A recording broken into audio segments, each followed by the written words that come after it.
Bueno, buenas tardes a todas y a todos los que están del otro lado de la pantalla. Mi nombre es Esteban Fende Colombí. Voy a conversar esta tarde con Francis Mallmann en el ciclo Dare to Dream de Satopia Travel, un ciclo en el que hasta ahora ya han conversado varios cocineros de distintas nacionalidades, entre otros Massimo Bottura, el italiano, y Raymond Blanc, el francés.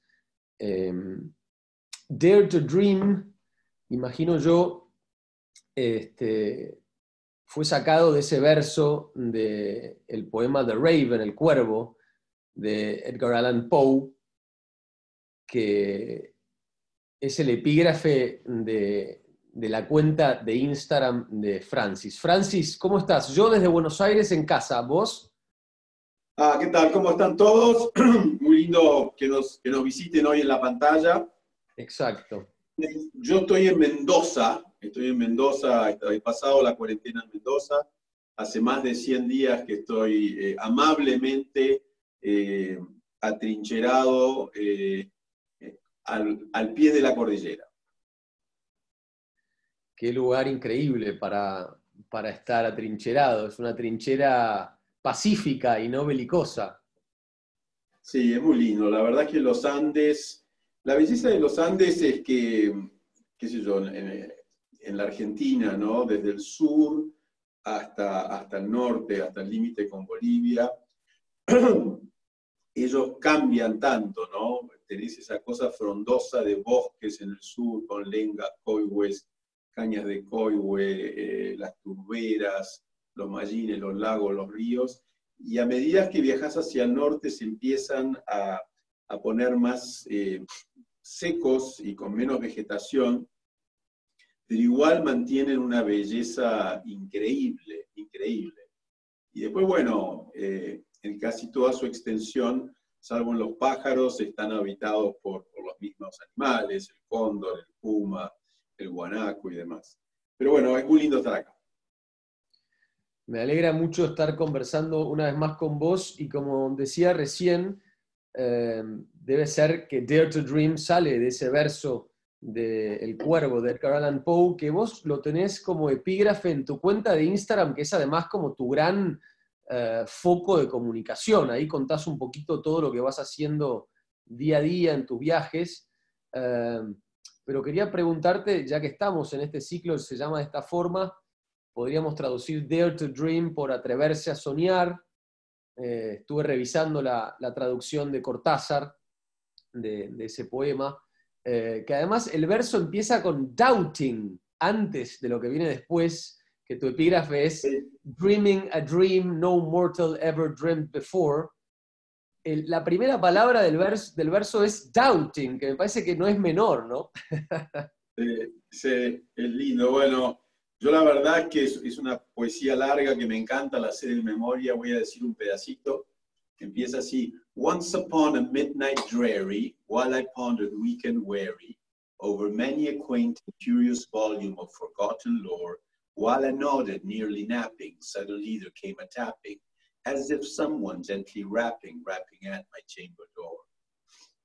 Bueno, y va, pero la digo todos los días porque me parece de una belleza las descripciones de él de la luz, de esa noche de tormenta, de esa tristeza de él frente a la muerte de su amada.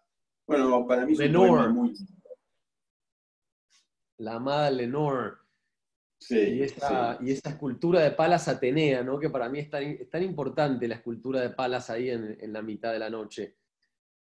Sí, porque el pájaro irreverentemente vuela por el cuarto y se para arriba de la estatua. Y él le dice, ¿cómo te atreves a pararte arriba de la imagen que es el símbolo de mi amor, este amor que se fue, que se murió?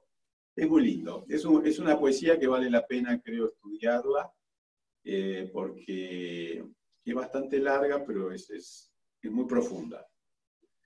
¿De dónde te viene esa pasión por la poesía?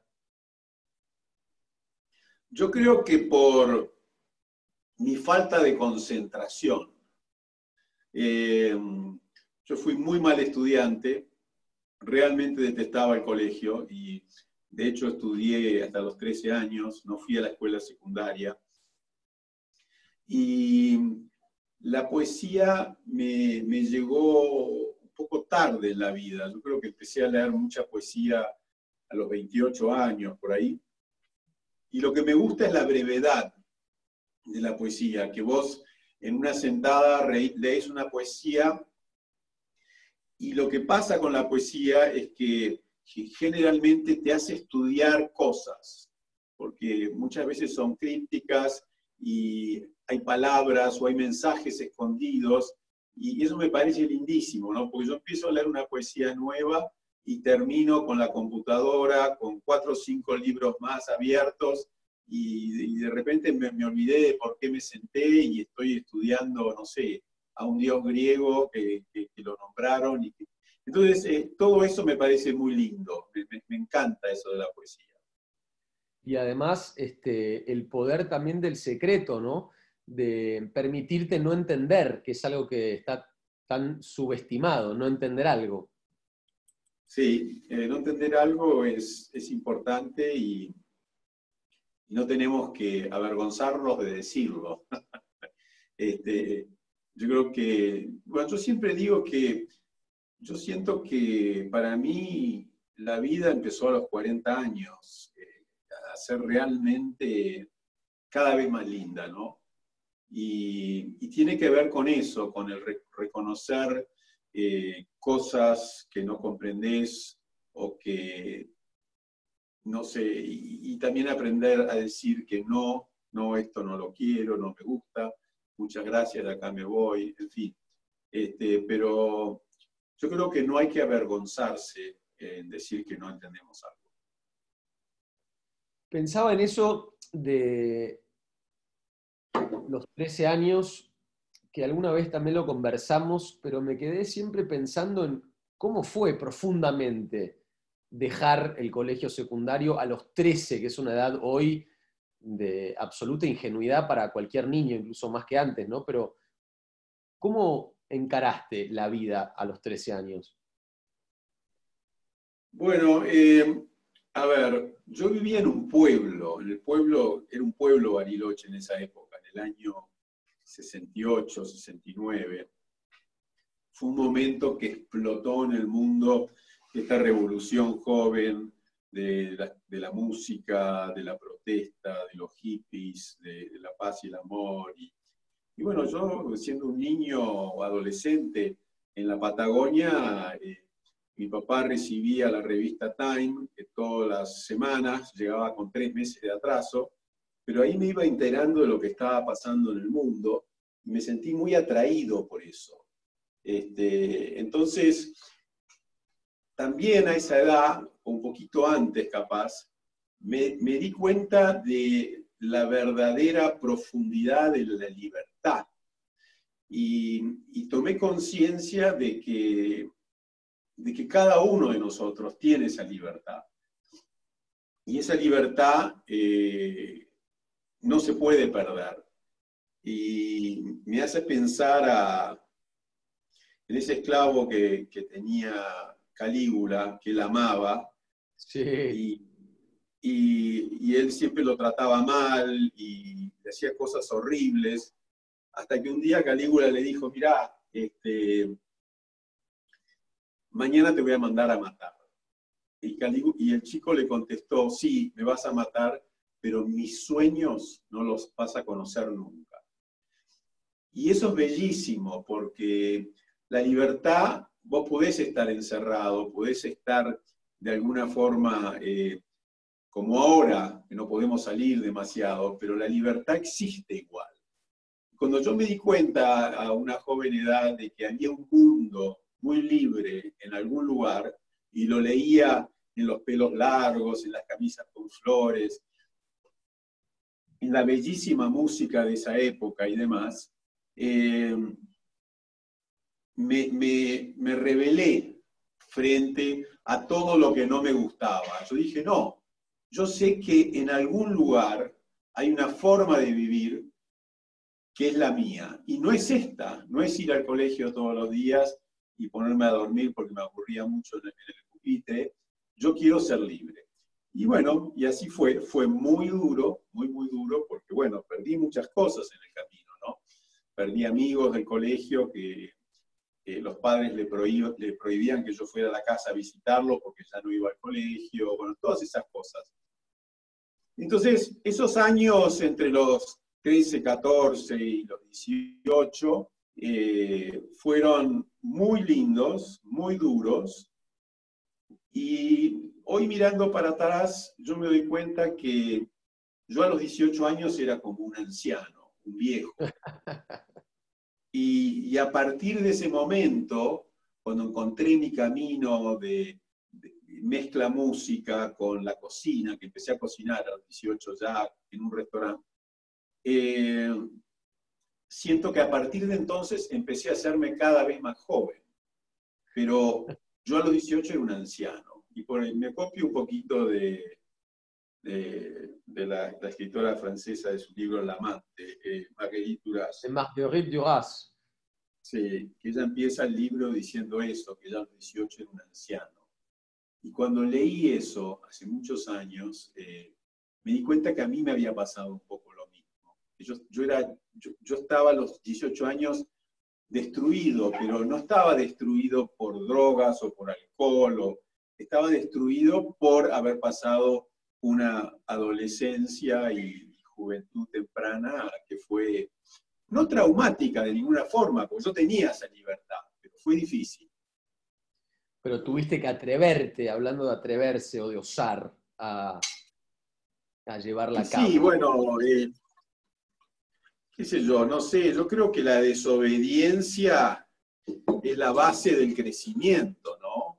Si vos mirás la historia, en todo, en ciencias, en literatura, en música, la desobediencia del ser humano es lo que produjo los cambios. Y bueno, cuando sos desobediente, a veces te equivocás mucho, pero ese cuestionamiento es primordial, ¿no? Yo pienso, qué sé yo, si vos, la tendencia de la educación es que, no sé, ha cambiado mucho, ¿no? Pero que los padres digan, bueno, mira, yo soy arquitecto, vos tenés que estudiar arquitectura porque ¿quién se va a ocupar del estudio cuando yo no esté? Y bueno, muchos hijos continúan con esa línea de pensamiento paternal y de repente a los 40 años se miran y dicen, ¿qué hice con mi vida? Soy arquitecto, pero yo quería ser músico, yo quería recorrer el mundo. ¿Por qué hice eso? Entonces yo creo que es muy importante la desobediencia, es muy importante ser educado, es muy importante siempre que te vas de un lugar agradecer y cerrar la puerta con cariño y decir muchas gracias, me tengo que ir, pero irte. Yo creo que quedarte en situaciones en las que no sos feliz no es bueno. Pero en ese momento lo lograste incluso en contra de tus padres, por ejemplo, porque 13 años, vuelvo sobre eso, es muy pequeño. Sí, bueno, yo era igual de alto que ahora, era muy rebelde, pero como te digo, no era ni alcohólico, ni nunca tomé drogas en mi vida, a pesar de que alrededor mío, a los 14 años, todo el mundo vivía drogado. Yo nunca lo probé, porque sabía de que estaba solo y me tenía que cuidar. Y sí, era muy chico, pero el Con un mundo era... padre científico, además, ¿no? Con un pensamiento Sí, científico sobre la con un cosa. padre científico, con una educación él muy alemana, muy estricta, un padre fantástico, un padre que nos enseñó a pensar, que nos dio unas bases increíbles, que nos hacía participar de reuniones de científicos y de músicos, en tecnología, en matemática, en computación. La primera computadora que hubo en Bariloche la trajo él en Argentina, perdón, en el año 69, era una computadora que ocupaba, no sé, 4 habitaciones enormes. Bueno, entonces nosotros de niños participábamos de estas charlas de modelos mundiales, de sociólogos, de psicólogos, y bueno, todo eso fue muy rico. Entonces cuando yo abrí la puerta y salí para la calle, tenía muchas cosas buenas.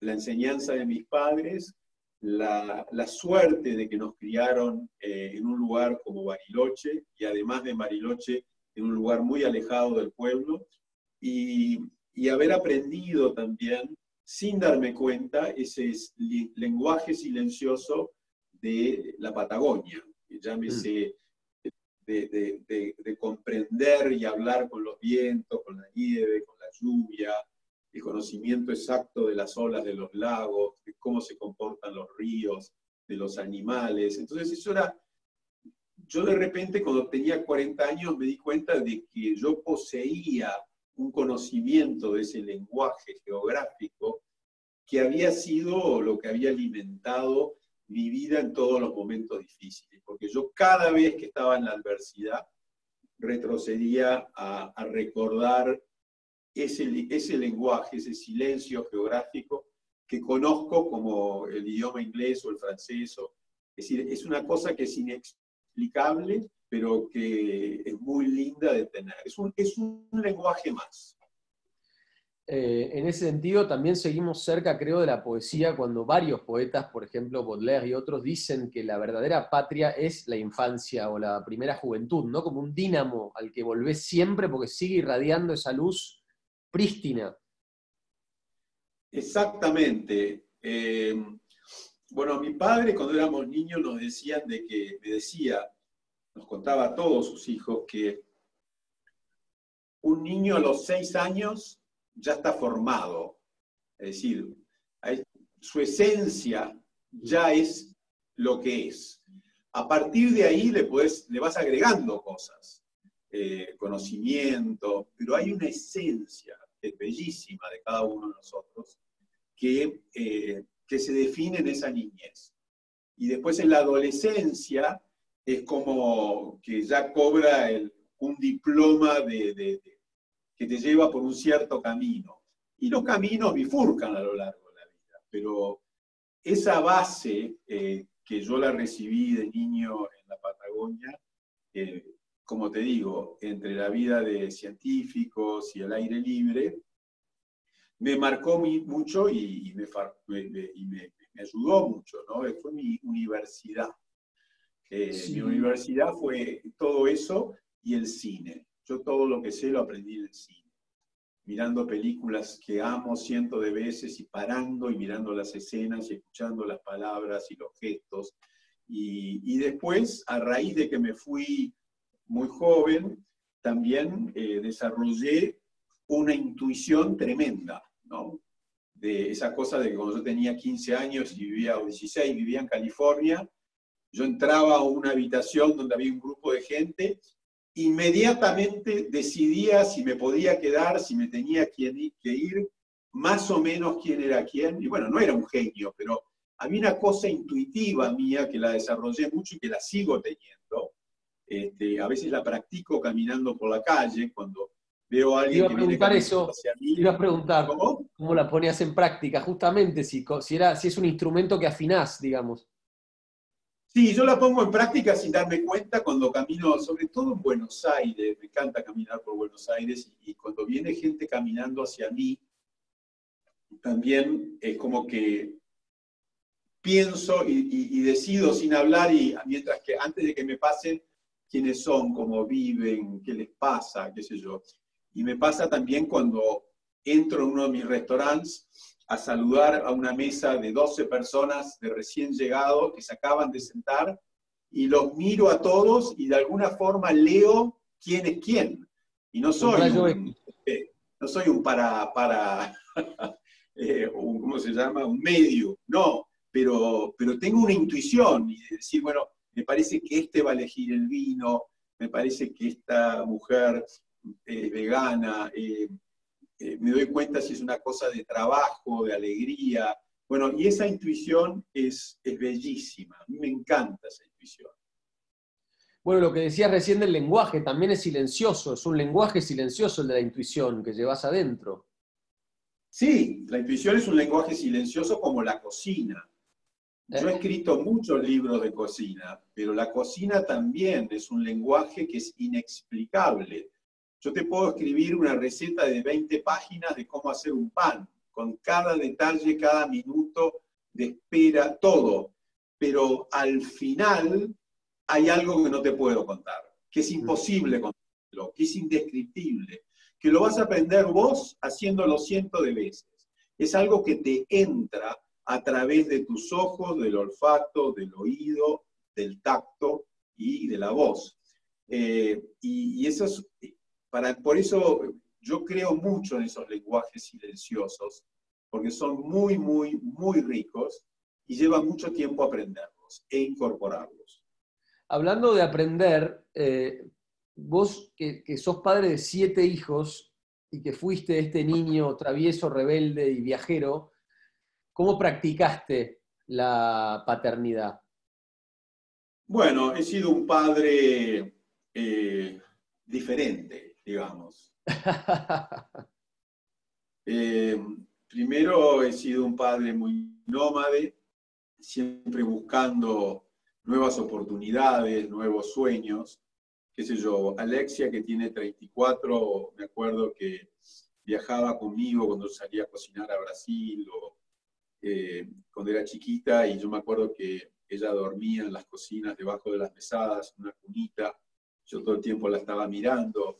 Mis hijos han viajado y siguen viajando conmigo mucho, y yo siempre les digo que tienen que escuchar a esa lucecita, a esa intuición que tienen adentro.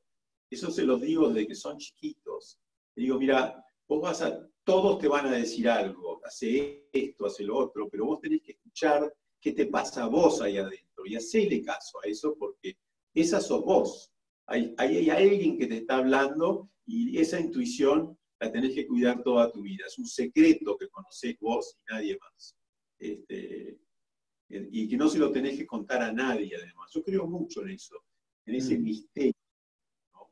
A veces pasa, erróneamente, creo yo, que cuando las personas son jóvenes y están muy enamoradas, hay una tendencia a intentar contarle todo al otro. Pero todo es como decir, bueno, yo a este hombre lo amo y le voy a contar todo, pero no es que le cuentes las cosas malas que hiciste. Tratás de abrirte de tal forma que ya no te queda nada. Y yo creo que eso no está bien. Yo creo que hay una belleza en el misterio, porque esa es parte de la atracción humana a nivel pareja y a nivel amigos también, ¿no? Yo creo mucho en ese misterio, en esa magia. Y no es que estés guardando secretos, estás guardando tu esencia. Hay algo de tu esencia que es tuyo y que es la luz que atrae a tus amigos y a tus parejas y demás. Es lindo lo que decís, porque es eso incorrompible lo que hace seguir funcionando el deseo, es lo que motoriza en un punto. Y sí, el deseo nace ahí. Entonces, es tu propio manantial. Claro, porque yo siempre doy el ejemplo de París, la ciudad de París, que yo la amo. Yo siempre sentí, siempre lo digo, ¿no?, que París es una amante mía que nunca poseí. Y yo todas las noches le digo, che, te amo, te quiero ver, y París me dice, bueno, Francis, llámame mañana, o la semana que viene porque no tengo tiempo. Y siempre me trata bien, siempre me abraza, me cuida, pero no me da lo que yo quiero. Y ese es el secreto más lindo, que yo nunca París va a ser mía. Y yo la busco y la quiero y la revuelvo y la estudio y trato y trato y trato, pero lo que me mantiene enamorado de ella es esa cosa inalcanzable, algo que Sí. está Incluso más ese allá de malentendido casi. Es que es curioso ¿Cómo? cómo se genera, ¿no?, como ese malentendido también. Claro, claro. Decía, hay una frase de Lacan muy linda que es: amar es dar lo que no se tiene a quien no es. Y a partir de ese malentendido, es donde Sí, justamente se empieza a organizar. Yo voy, insisto, ella me dice que no, laburo el doble, trato de hacer, viste, sí. mis magias, etc. Y la paciencia. En el amor, lo más bello es la paciencia, en todos los amores. En los amores con los hijos, en los amores con las amantes, en los amores con los amigos. la paciencia es maravillosa, que vos de repente sabés. Mira, una amiga mía una vez se enojó conmigo, que la quiero mucho, mucho, mucho, y me dijo: Francis, estás en penitencia por 10 años. Por 10 años ni se te ocurra llamarme.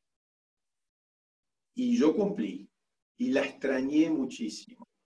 Y a los 10 años la llamé, y le dije: ¿te puedo ver? Pasaron 10 años. Y me dijo: sí, vamos a empezar de a poco otra vez. Y bueno, eso es bellísimo. ¡Qué belleza! Te iba a preguntar, si cerrás los ojos y vas a ese momento en el que te convertiste en un nómada muy pendejo, ¿algún olor que se te venga rápidamente al corazón? A esa edad, yo estaba en Bariloche muy conectado, no porque me gustara la cocina de niño, con los olores y los sabores de los frutales que habían en mi casa. Nosotros teníamos una huerta grande que cuando mi padre compró esa casa, la cuidaba un ruso maravilloso, en una prolijidad. Obviamente el ruso, a los 3 meses de estar con los Malman, renunció y se fue al demonio. Esa huerta empezó a colapsar, pero quedaron los cerezos, los ciruelos, los frambuesales, los matorrales de parrillas, de grosellas, los ruibarbos. Y yo tenía una relación muy fuerte con todas esas cosas. Yo, por ejemplo, de chico, de niño, muy niño en Bariloche, me comía, porque me encantaban, las ramitas de los pinos, las cáscaras de los árboles, las masticaba y las escupía. Y cuando bajaba del colegio a las 4 de la tarde y hacía dedo para volver a mi casa, me tiraban las cunetas al lado del camino y me comía los pastos y sabía cuáles eran ácidos, cuáles eran amargos. Y entonces tenía esa cosa de los olores y los sabores, ¿no? Yo creo que he perdido un poco el olfato. Tengo 64 ahora y lo lindo de crecer, yo siento que cada año la vida es más linda. ¿Viste? Amo, es decir, es una belleza vivir, levantarte todas las mañanas y decir, no sé, tengo otro día para hacerle el amor a la vida. ¿Y qué te sigue sorprendiendo de un despertar, por ejemplo? Mira, lo mío es el alba. Yo me levanto, me acuesto muy temprano, a las 9 estoy durmiendo, y a las 5 estoy despierto, y ese silencio de la mañana y ese empezar del día con esos cielos lindísimos que empiezan a iluminarse, es como París también. Yo estoy en la cama y estoy atento mirando por la ventana, y cuando veo los primeros resplandores que empieza el día, ahí ya me pongo nervioso. Me levanto, me pongo a hacer té, voy a la ventana todo el tiempo, miro cómo está el tiempo y todo eso. Yo tengo una cosa muy fuerte con el clima. Me encanta el clima, me encantan los días lindos y los feos. Me gusta cocinar afuera cuando nieva y cuando hay sol. Tengo una relación muy importante con el clima. Estaba pensando, hablabas del clima, de la afuera, de la intemperie, de lo salvaje, y vos sabés que, entre otras de las cosas que fui haciendo en la cuarentena, estuve escuchando mucha música nativa, por decirlo de alguna forma, y en Violeta Parra y Atahualpa Yupanqui encontré a dos buscadores de algo que ya existía para simplemente ponerlo a disposición y regalarlo de alguna forma. Y creo que en lo que vos solés decir también es que no inventaste nada, que me parece que es algo noble, que si no pusiste a disposición. Hay algo ahí entre lo que contás de tu autodidactismo y esa actitud homeópata entre la vida e incluso holística, de que simplemente hubo como un rescate, ¿no? Una selección. Sí, yo siento que las cosas pasan a través mío. Y yo siempre digo que nunca inventé nada, porque yo lo único que hice fue abrazar toda la historia de nuestra cocina, y hacerla pasar a través de mis pensamientos, de mis sueños y de la fragilidad de mis gestos y de mi sensibilidad. Pero yo no inventé nada. Es decir, yo abracé las cocinas nativas de nuestro país, las cocinas de las migraciones, la cocina del gaucho, y entonces sí, siento que soy como un conductor de algo, pero no un inventor. Lo del conductor también tiene mucho que ver con la música, que seguramente mucha gente te descubrió en la cuarentena tocando temas bárbaros de Cat Stevens, de John Lennon, pero así con una precisión casi preocupantemente quirúrgica. Estoy de acuerdo que es preocupantemente quirúrgica. Sí, la voz mía de libertad a los 13 años fue la música, fueron esas canciones. De hecho, todas las canciones que canté en Instagram estos últimos 2 meses y que sigo cantando día a día, son canciones que canto desde que tengo 13 años. Es decir, no es que he incorporado cosas nuevas. Yo canto, no sé, 120 canciones que sé de memoria, y son músicas que se compusieron entre los 13 y los 16 años, de músicos que yo amaba. Y bueno, ese es mi repertorio, que es un repertorio de la adolescencia temprana y de la adolescencia. Por eso hace poco, cuando fue el Día del Padre, canté esa canción de Cat Stevens, Padre e Hijo, en homenaje a mi padre que falleció hace poco, porque yo se la cantaba a él en esos momentos que teníamos de contradicciones, de puntos opuestos, de pensar de forma distinta. A veces estábamos en una reunión después de que yo me fui de casa y la gente me decía, canta algo, y yo decía, bueno, esta canción se la canto a mi padre, porque en la canción el padre canta y el hijo le contesta una y otra vez. Es muy, muy bella. Es muy bonito además como regalo eso y no una pelea o una discusión, ¿no? El arte siempre viene a ser un camino intermedio, ¿no? En el medio, es consensuador. Sí, él era una persona, si bien era un físico matemático que yo creo que a los 36, 37 dejó las ciencias exactas y se dedicó el resto de su vida a la sociología, tenía una sensibilidad tremenda por la música, ¿no? Nosotros nos criamos escuchando a César Franck, a Mahler, a Dvorak, a Bartók. Él era un avanzado en sus gustos musicales, ¿no? Yo a veces le ponía Bach y me decía, sí, qué aburrido, Bach. No, Bach no, Vivaldi tampoco. Me decía, Es que buscar la escuchar a profundidad. Bartók en Bariloche en Claro, los 60 es modernísimo. sí, Bela Bartók. Él me decía, Ungar. buscar la profundidad de estos compositores donde no hay armonía, pero hay una, y tiene razón, ¿no? Si vos, por ejemplo, qué sé yo, escuchás Sí, el el adagio de la quinta, dodecafonismo, Schoenberg, de la todo. quinta de Mahler, es bellísimo, es una cosa tan profunda. O hay un allegro también en la séptima de Beethoven. No sé, la música es, no existe la vida sin música, para mí. Allá atrás, en la trinchera, te miran de reojo las guitarras que se ven ahí de pie, erguidas, Sí, esperando un poquito de horizontalidad. sí, la verdad es que toco todos los días música. Toco, canto, lo hago con mis hijos también.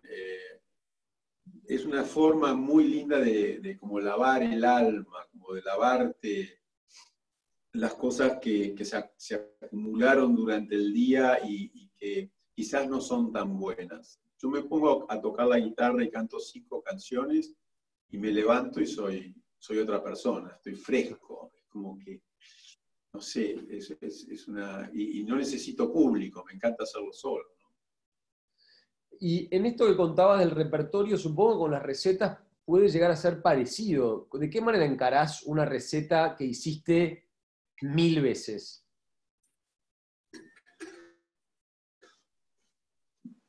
Mira, siempre hay algo distinto, ¿no? Siempre hay algo distinto. Qué sé yo, te doy una receta mía, por ejemplo, que hemos vendido, yo calculo que mucho más de 1 millón de porciones de eso en mi carrera.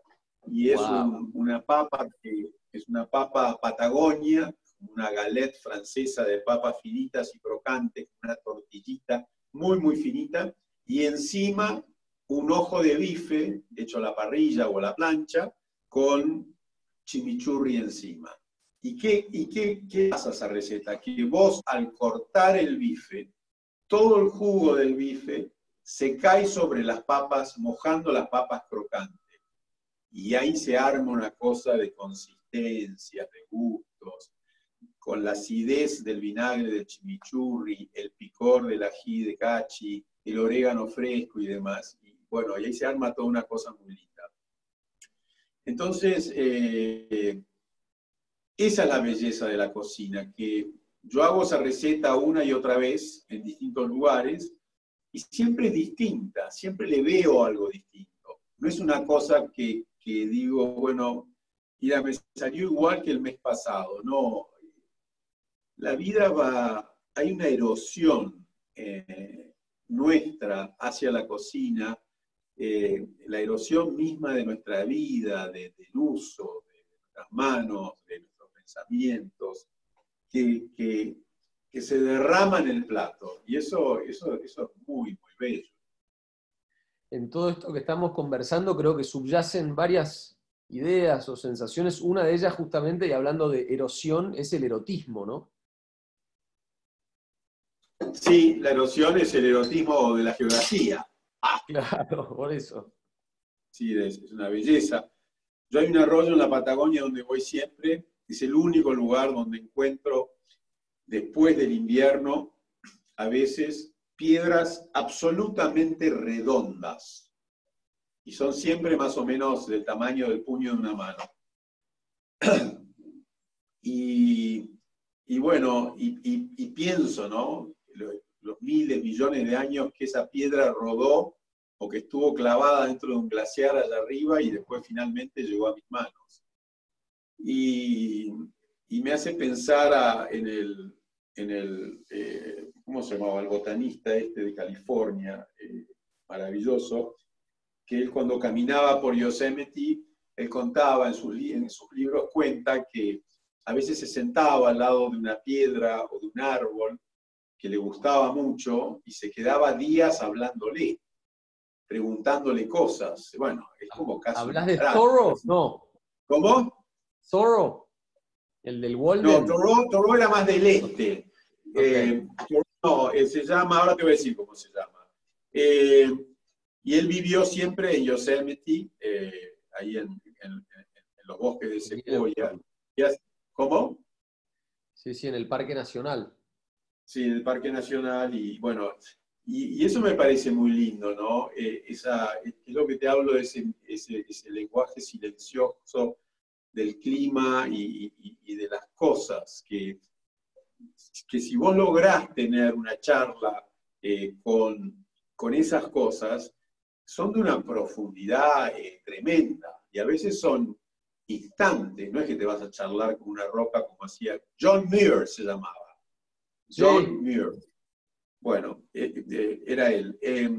Y bueno, no es que él decía que se quedaba a veces días al lado de un árbol o al lado de una roca o al lado de un arbusto tratando de entenderlo, de qué le había pasado en su vida, le buscaba las cicatrices, bueno, no sé, pero yo creo que están esos instantes de comunicación con la geografía y con el medio que son bellísimos, te hacen comprender que a pesar de todo, de los abrazos, de las cosas que tenemos, de nuestras vidas, estamos solos. Y en algún lugar estamos solos. Y el día que comprendemos y abrazamos esa soledad, es el día que podemos empezar a comunicarnos mejor con la gente que nos rodea, con la gente que amamos y demás. Pero hasta que uno no abraza su propia soledad como algo muy valioso y muy lleno de matices y de gestos bellísimos, es muy difícil que seas un gran amante de una mujer o de la vida o de una flor o de, no sé, de lo que nos rodea, mismo de un libro. Y me parece que está para muy cerquita también de la idea de incertidumbre, de no saber hacia dónde vas, que eso es también una forma de vivir la vida con menos confort, que es un poco lo que nos han convencido de que era la vida, ¿no? En realidad es muy diferente. Y sí, porque yo creo que los peores enemigos del hombre son la rutina, el miedo que nos congela y la comodidad. Mm. Una vez que vos decís, bueno, ja, acá estoy, qué sillón cómodo, tengo mi casa, tengo mi auto, tengo mi trabajo, ya está. Ese día empezás a morirte. Entonces yo en ese documental que hice en Netflix, yo digo al final que yo viví mi vida at the edge of uncertainty, en el Sí. límite de la incertidumbre, siempre. Y eso te mantiene despierto. Entonces, cuando me empiezo a sentir un poco cómodo, digo, no, hay que levantarse, hay que cambiar, hay que dar vuelta, hay que buscar algo nuevo, hay que reinventarse, hay que crecer, hay que seguir, porque hay como un miedo a la tristeza, a la adversidad, pero al final yo siento que todas las noches me voy a dormir con dos amantes que viven juntas, que son la alegría y la tristeza. Y están en mi cama conmigo todas las noches. Y las dos, Integrar eso, ¿no? No polarizarlo, claro, integrar. comprender de que la adversidad, que la alegría y la tristeza son parte de la vida, las dos.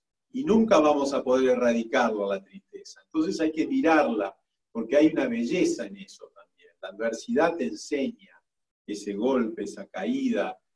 Acordate de la poesía de Kipling que decía eh, que no hay nada más lindo que caerte y volver a empezar con las herramientas gastadas, usadas, que casi ya no tienen huellas. Eh, eh, y bueno, yo creo que todo eso es lindo.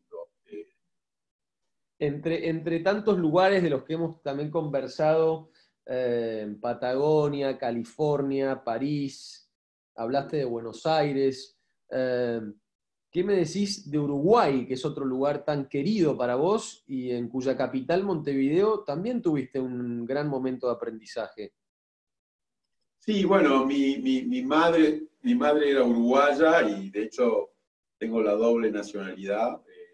Hace 40 y pico de años que trabajo en Uruguay con restaurantes. Así que Uruguay está dentro mío, ¿no?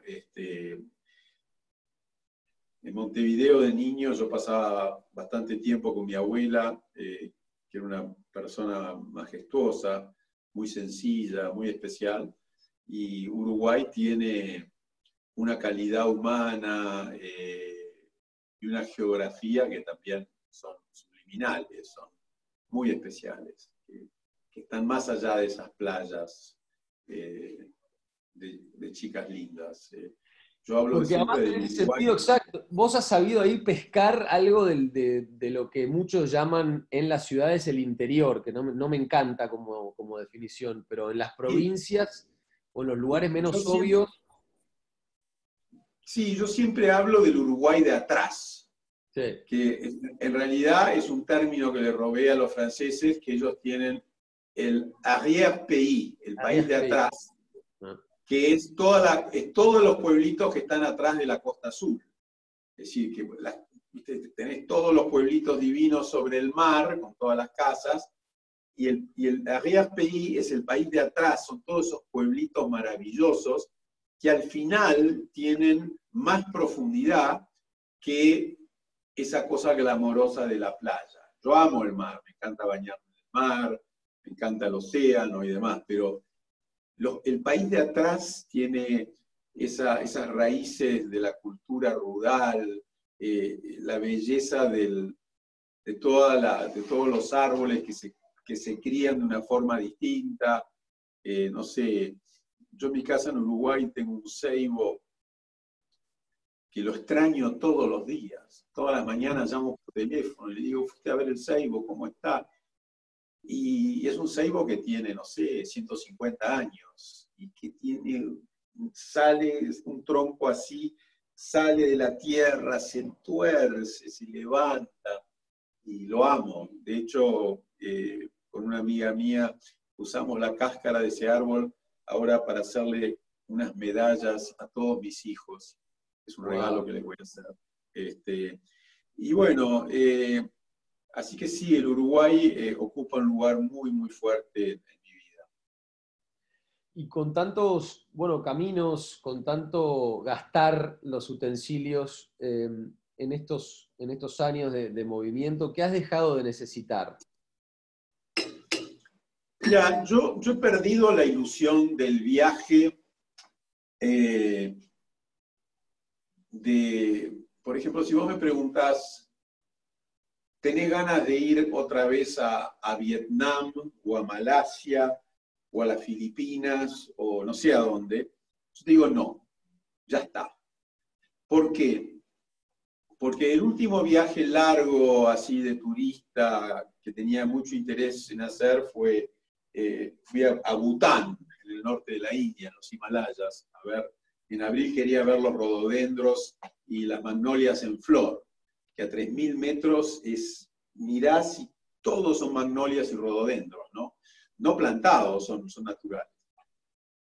Y en ese viaje, que fue maravilloso, que volví muy enamorado de Bután, me dije, qué frivolidad haber andado en auto y caminando por estas montañas que me encantaron, pero me voy de Bután después de un mes sin conocer verdaderamente quiénes son, su cultura, cómo comen, cómo viven, por qué tejen esos textiles maravillosos, por qué los veo caminando en el Himalaya con unas montañas de leña que son una vez más altas que ellos. Es decir, todas esas cosas decís, qué lindo, pero hay un vacío después de ese viaje en el que vos recordás la magnolia, los valles y los habitantes, pero no sabés realmente. Entonces yo digo, yo a mi edad lo que tengo ganas es de abrazar más los lugares que amo, que son Argentina y Uruguay, y París. París es esa amante mía que nunca me dio su amor, nunca quiso dormir conmigo, y la amaré hasta el día que me muera.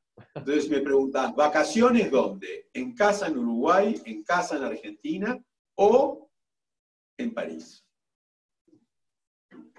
Me parece que es un muy lindo prólogo para, bueno, agradecerle a Satopia Travel y a los más de 600 oyentes que están allá del otro lado, según nos contaban hoy, desde México hasta abajo, pasando por Colombia, Puerto Rico, Ecuador, Brasil, Chile y Uruguay. Muchísimas personas interesadas en escucharte y al mismo tiempo también muchas interesadas en hacerte preguntas, con lo cual tengo acá una pequeña selección de algunas preguntas que nos han mandado. La primera que seleccioné es de Arturo Ávila, que está Arturo en México, y su pregunta es, ¿cómo te mantienes motivado cuando no estás llegando a tus metas o a tus sueños? Mirá, las metas y los sueños, por suerte, no se alcanzan nunca. Porque cuando vos tenés una meta y un sueño y entras en un camino de búsqueda para llegar, ya a medida, antes de llegar, a medida que vas llegando, tu memoria y tu sueño se traslada a otro lugar. Entonces, cuando pasás por la meta, sos simplemente un visitante y decís, buenas tardes, me tengo que ir, qué lindo haberlos visitado, y el camino sigue. Esa es la belleza de la vida, que si vos decís, bueno, quiero este trabajo, y llegás a ese trabajo y decís, bueno, ya está, ya lo tengo, ahí empezás a morirte. Entonces, lo lindo de las metas es pasear por ellas, pero seguir de largo, no parar ni un minuto. Decís, qué lindo lugar, era así, me lo imaginaba así, pero sigo viaje, gracias por haberme dejado venir. Me hace acordar a uno de los hexagramas del I Ching, el 56, que lo tengo tatuado, que es Lu, que es el andariego, es el peregrino, el viajante. y se forma con dos trigramas, ¿no? Es un hexagrama. El trigrama Sí. de abajo es la montaña y el trigrama de arriba es el fuego. Entonces la imagen es el fuego sobre la montaña. Y lo que cuenta la explicación es justamente que el viajero necesita hacer tierra o hacer raíz cuando llega, pero rápidamente saber salir al próximo destino, dejando detrás de sí el fueguito, digamos, sobre el lugar en el que estuvo, que me parece que es un poquito lo que contás vos, ¿no? Reflejar esa idea. Lindo, ese es el 55, 56. 56. Lo voy a leer esta noche. ¡Ah! Dale. ¡Qué lindo! Después ¡Qué te bueno! pregunta Dolores Busquet de Argentina, pegando un volantazo total, si crees, que es un tema que no conversamos y me parece muy interesante, si crees que el futuro es vegano. Sí, yo estoy diciendo, lo anuncié en una conferencia de prensa en Londres hace 2 o 3 años, en el que dije que yo creo que en 30 años o en 20 años no vamos a estar casi comiendo carnes o pescados. Estamos destruyendo el planeta.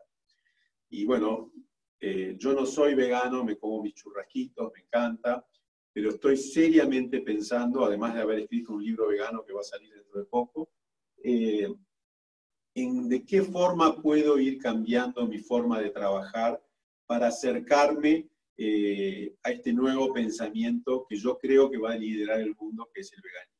Porque lo que le hemos hecho al planeta y lo que le estamos haciendo a los océanos y demás es tremendo. Tenemos que hacer cambios. ¿De qué se trata este próximo libro que va a salir dentro de unos meses? Mira, es un libro que nació de Instagram, porque a lo largo de mi vida siempre tuve charlas como agresivas de veganos que me decían, pero vos que cocinás animales. Y de repente hace 3 años o 4 empecé a recibir mensajes de jóvenes, muy jóvenes, 16, 18 años, que me decían en distintos idiomas, maestro, qué lindo su trabajo, cómo nos gusta, nosotros somos veganos, pero igual lo miramos. Bueno, y empecé a recibir cientos de estos mensajes. Hasta que un día dije, yo a esta gente le debo algo. Entonces dije, voy a hacer un libro vegano.